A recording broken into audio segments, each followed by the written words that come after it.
Salam sukses dan bahagia, saya Victor Alexander Lim. Saya akan menjelaskan mengenai pedoman hipnoterapi keyakinan sukses. Ya. Nah, yang pertama tentang keyakinan atau belief. Nah, Anda pasti sudah belajar tentang siklus kesuksesan ya. Keyakinan itu merupakan hal yang sangat penting dan menjadi dasar dari segala sesuatunya. Ya, tanpa keyakinan yang kuat, Anda tidak akan pernah melangkah kemana-mana. Ya, selain itu, keyakinan juga akan memberikan kejelasan sehingga Anda bisa melihat arah dan tujuan hidup Anda. Ya, tanpa ada kejelasan kita sulit untuk melangkah. Ya, seperti yang saya ilustrasikan di video sebelumnya, ya kalau tidak ada kejelasan itu ibarat di depan kita ini penuh dengan kabut ya yang sangat tebal. Ya, Anda akan susah ya melangkah ya, Anda akan penuh keraguan-raguan. Kenapa? Karena tidak kelihatan ya. Tapi ketika kabut itu hilang, semakin terang, semakin jelas, Anda dengan begitu mudahnya tahu arah dan tujuan hidup Anda. Nah, Bapak Ibu sekalian, hipnoterapi itu kalau disimpulkan secara sederhana ya, tujuannya seperti apa? Itu seperti gambar ini ya. Gambar kondisi kiri dan kondisi kanan ya. Di kondisi kiri ini pikiran sadar dan bawah sadar itu berlawanan ya. Ada konflik. Jadi pikiran sadarnya mau ke kanan, ya bawah sadarnya ke kiri. Ya Anda nggak bisa nyampe tujuan karena memang nggak jelas nih. Ya, Anda tidak pernah melakukan sesuatu dengan kekuatan penuh gitu. Karena itu perlu berpindah ke kondisi kanan, ya, di mana pikiran sadar dan bawah sadar ini sudah selaras, ya, sudah bisa bekerja sama. Ya. Tentu dengan cara seperti ini Anda bisa melangkah, ya, menuju garis finish dengan kekuatan yang penuh. Seperti itu. Panduan hipnoterapi keyakinan sukses ini sebetulnya tentang apa sih ya?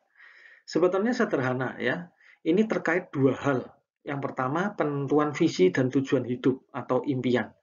Orang sering supaya singkat ngomongnya atau menyebutnya impian ya. Yang kedua adalah memperbesar kapasitas kemakmuran. Nah, tentu nanti Anda akan melakukan terapi diri dengan mendengarkan audio hipnoterapi keyakinan sukses atau AHKS. Untuk mendengarkan audio ini, Anda harus menulis atau melakukan pernyataan visi dan tujuan hidup lebih dulu. Ya. Jadi visi tujuan hidup harus jelas dulu. Anda harus tentukan dulu. Garis finishnya mau kemana nih? Anda ini sebetulnya dalam hidup ini ingin meraih apa? Apa yang sebenarnya benar-benar Anda inginkan? Ya. Itu harus ditentukan, harus dibuat tertulis ya, supaya jelas. Ya. Nah, nanti di audio terapi itu akan diingatkan kembali ya tentang visi dan tujuan hidup, sehingga visi dan tujuan hidup itu menyatu ya, bagian dari program dalam pikiran bawah sadar Anda. Saya akan cerita sedikit tentang visi dan tujuan ya. Itu sebetulnya apa ya? Ini sekedar penjelasan singkat saja. Visi adalah mengenai apa yang Anda inginkan ya. Sedangkan tujuan ini adalah penjabaran dari visi. Jadi untuk mencapai visi ya, ibarat visi itu di lantai atas gitu ya. Ya, itu kan butuh tangga, step-stepnya. Ya. Nah, step-step inilah tujuan. Ya. Jadi step-step ini atau tujuan itu adalah mendukung Anda supaya nanti mencapai visi itu. Ya. Nah, catatan yang penting, tujuan itu harus smart, ya, spesifik, ya, kemudian measurable atau dapat diukur, achievable bisa diraih, ya, realistis, ya, dan ada waktunya, ada targetnya, ya. Itu perlu Anda perhatikan. Jadi tujuan jangan hanya sekedar tujuan, ya. Anda harus jelas nih, harus smart. Ya. Ada analogi bagus ya tentang visi dan tujuan, yaitu analogi membangun rumah. Ya. Kenapa salah satu tujuan itu harus terkait dengan tujuan kemakmuran kalau Anda ingin sukses dalam berbisnis? Tujuan kemakmuran, ya, kalau dalam kelas kita ini adalah berpenghasilan 100 juta rupiah per bulan. Itu faktor kemakmuran berarti kan kekayaan, ya. Ini bukan berarti kekayaan segala-galanya atau materialistis atau terlalu duniawi atau apapun lah. Kadang orang keliru ya memandangnya seperti itu. Ya. Mau tidak mau faktor kemakmuran ini harus ada dulu, ya. Harus ditentukan dulu di bawah. Ya. Ibarat kalau Anda ingin membangun rumah, ya Anda harus punya tanahnya lebih dulu. Masa Anda mau membangun rumah dengan tiang-tiang, wah, arsitektur yang tinggi menjulang dan megah, tetapi tanahnya di mana aja nggak jelas. Gitu ya. Atau Anda membangun di tanahnya orang lain, gitu ya. Nggak mungkin kan. Anda harus beli tanah dulu. Anda harus pastikan tanahnya itu tersedia. Ya. Kalau Anda ingin membangun bangunan yang besar, ya lihat tanahnya. Kalau tanahnya kecil, ya bangunan Anda nggak bisa besar kan. Kalau tanah Anda besar, Anda bisa bangun. Mungkin bangunan utama dulu. Nanti ada bangunan yang lain. Ya, silakan Anda bisa atur. Jadi analoginya adalah mencari kekayaan, ya. Masalah kemakmuran itu sebetulnya bukan berhenti pada faktor kekayaan. Ya, kemakmuran itu hanya dasar. Ya. Makna hidup kita ini bukan hanya untuk mencari uang, ya. Bukan hanya untuk menjadi kaya raya. Makna hidup itu lebih dari itu, yaitu Anda membangun tujuan-tujuan lain yang lebih bermakna dan lebih berharga. Ya, di sini saya ilustrasikan tujuan kemakmuran itu tanah, bangunan rumahnya, tiangnya, ya, dindingnya, atapnya, itu tujuan-tujuan yang lain. Ya, Anda harus tentukan seperti itu. Saya akan memberikan 2 contoh ya. Menulis pernyataan visi dan tujuan itu seperti apa supaya Bapak Ibu ada gambaran ya. Contoh 1, visi ya. Pribadi yang sukses, bahagia, berkontribusi bagi orang lain, terutama dalam ilmu pengembangan diri. Nah, ini contoh ya. Tujuannya, nah ini step-stepnya. Saya ingin menjadi mentor bisnis dan pengembangan diri yang handal. Target tahun 2025 kan harus ada waktunya ya, time-nya, targetnya. Menjadi penulis buku laris, target 2025. Ya. Melanjutkan kuliah S2 untuk mendukung profesi. Nah, target tahun sekian. Punya cita-cita lain misalnya, menyokong orang tua, membelikan rumah untuk orang tua, supaya orang tua happy, bahagia di hari tua mereka. Ya, Anda tentukan targetnya. Nah, bagian pentingnya, ya, yang di sini saya kasih tanda garis bawah merah ya, memiliki bisnis dengan berpenghasilan 100 juta rupiah per bulan. Ini tanahnya, jangan lupa ya, tujuan sebagai yang mewakili kapasitas kemakmuran harus ada juga. Ya, supaya Anda membangunnya gedung seperti apa nanti lebih mudah. Ya.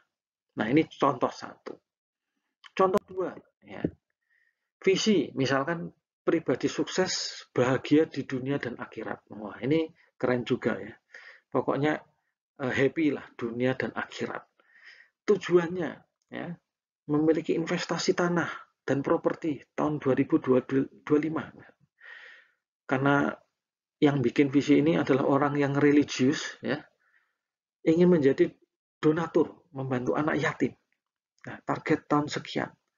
Atau ingin naik haji atau umroh ya bersama keluarga, orang tua, Anda tentukan. Ya, Anda tentukan apapun tujuan yang menjadi keinginan ya, cita-cita Anda. Yang paling penting jangan lupa yang saya garis bawahi ini ya, warna merah, tujuan terkait kapasitas kemakmuran ya, yaitu memiliki bisnis dengan berpenghasilan 100 juta rupiah per bulan. Ya. Oke, 2 contoh ini moga-moga Anda jelas ya, bisa membantu Anda untuk mulai menuliskan visi dan tujuan hidup Anda. Nah, jika Anda masih bingung tentang menulis pernyataan visi dan tujuan hidup, Anda bisa konsultasikan dengan admin pendamping Anda, ya, anggap beliau sebagai mentor, ya, fasilitator, membantu Anda. Ya. Karena gimana pun admin pendamping sudah ada pengalaman sebelumnya, jadi beliau bisa mengajari Anda dan membantu Anda. Nah, setelah Anda tentukan visi dan tujuan, Anda tulis, ya, dalam kalimat yang rapi, ya. Nanti di audio hipnoterapi keyakinan sukses atau AHKS, sebelum mendengarkan audio, Anda diminta untuk mereview, membaca atau mengingat kembali visi dan tujuan hidup Anda. Ya, tujuannya biar ingat dulu, ya, supaya nanti ketika pemrograman pikiran bawah sadar dalam ketika mendengar audio itu, Anda sudah tahu, ya. Anda sih tinggal nyantolin aja visi dan tujuan hidup supaya memastikan terprogram dalam pikiran bawah sadar Anda. Nah, ketika Anda mendengar AHKS, ya, cara mendengarnya sederhana. Anda bisa ikut 6 hal ini, ya. Pertama, Anda cari tempat yang nyaman, tidak banyak keramaian, ya. Jangan yang ramai, karena kalau ramai distorsi akan mengganggu, ya. Karena ini kita nggak main-main, ingin memprogram pikiran bawah sadar, jadi benar-benar kita jaga supaya sangat efektif, ya. Yang kedua,